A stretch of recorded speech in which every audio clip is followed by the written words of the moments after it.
තාපය යනු කුමක්ද? තාපය යන්න කුමක්දැයි මේ වන විට මා විසින් පැහැදිලි කර ඇතත් තව දුරටත් පැහැදිලි කිරීම මෙහි අරමුණයි. කලින් මා විසින් ඉදිරිපත් කර ඇති වීඩියෝ ඔබ නරඹා ඇතනම් ඔබට මාගේ සංකල්පය පිළිබඳ යම් අදහසක් ඇති බව මාගේ හැඟීමයි. Uniscience SL TV YouTube channel එකේ මා විසින් අප්ලෝඩ් කර ඇති දෙවන වීඩියෝ අධ්‍යයනය කිරීමෙන් පසු මෙම වීඩියෝව නැරඹීම වඩාත් සුදුසුය. තාපයට ද්‍රව්‍යමය පදනමක් ඇත. සියලුම ශක්තියින් අංශුමය බව දැනට විද්‍යාවේද පිළිගන්නා බව මාගේ අදහසයි. නමුත් එය පැහැදිලි කිරීමට සාර්ථක උත්සාහයක් ගෙන නොමැති බව මාගේ දැනීමයි. ශක්ති අංශුව සම්බන්ධ ෆ්ලාන්ක්ගේ සහ අයින්ස්ටයින්ගේ ඉදිරිපත් කිරීම දෝෂ සහිතය. පසුවට පැහැදිලි කරන පරිදි ශක්ති අංශු සියල්ලම ගෝලාකාර වේ. තවද එම ශක්ති අංශු සියල්ලම තම අක්ෂයක් වටා ඒකාකාරව භ්‍රමණය වෙමින් පවතී. මතුවට ද්‍රව්‍ය රේඛාව පිළිබඳ පැහැදිලි කිරීමේදී මෙය තව දුරටත් පැහැදිලි කෙරෙනු ඇත. ඒ සඳහා බෝඩ් එකක් සහිත ස්ටුඩියෝ එකක් අවශ්‍ය බැවින් එය පසුවට කල් දැමීමට සිදුවේ. දැන් අපි තාප ශක්ති අංශුව සහ තාපය යන්න හඳුනා ගනිමු. අපගේ පහසුව තකා තාප ශක්ති අංශුව තාපකය ලෙස නම් කරමු. මාගේ කලින් වීඩියෝවේ ඔබ මේ වන විට නරඹා ඇතනම් තාපකය පිළිබඳ ඔබට දැනටම යම් අදහසක් ඇත.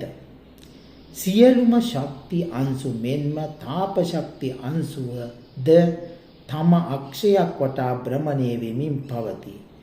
පසුවට පැහැදිලි කිරීමට බලාපොරොත්තු වන ද්‍රව්‍ය රේඛාවේ ශක්ති අංශු පරාසයේ ඉහළින්ම පවතින්නේ තාපක වේ.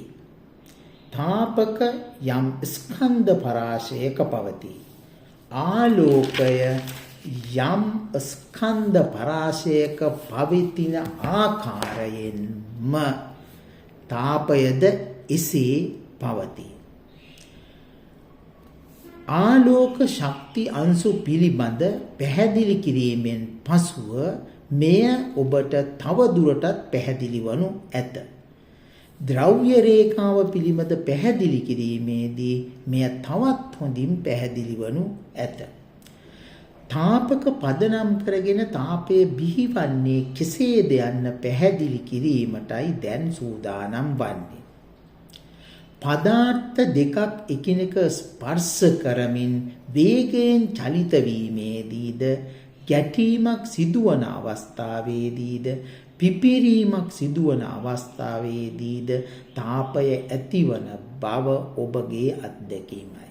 මෙම හැම අවස්ථාවකදීම සිදුවන්නේ නිශ්චලව හෝ ඊටමත් පහළ ප්‍රවේගයක් සහිත තාපකවලට ඉහළ චලිත ප්‍රවේගයක් ලැබීමයි. මින් පැහැදිලි වන්නේ තාපකවල ප්‍රවේගයේ ඉහළ යාම හේතුවෙන් තාපය ඇතිවන බවයි. තාපකවල ප්‍රවේගය ක්‍රමයෙන් ඉහළ යත්ම තාපය ප්‍රමාණාත්මකවද ඉහළ යන බව ඔබට පැහැදිලිය. මේ අනුව තාපය යන්න භූතමය ප්‍රපංචයකි.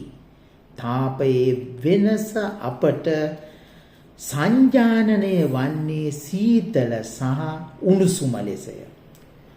උෂ්ණත්වය යන්න තාපකවල සාමාන්‍ය ප්‍රවේගයේ නැත්නම් තාපකවල සාමාන්‍ය චාලක ශක්තියේ මිනුමක් බව දැන් ඔබට පැහැදිලිය.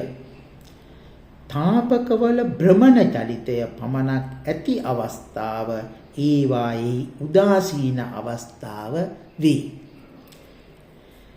විශ්වයේ ඇති සියලු දේට භ්‍රමණ චලිතයක් ලැබී ඇත්තේ ශක්ති අංශුවල ඇති මෙම තම අක්ෂයක් වටා භ්‍රමණය වීමේ ගුණය මගිනි. මෙය අවබෝධ කර ගැනීමට සුදුසුම ප්‍රපංචය කළු කුහර නම් වේ.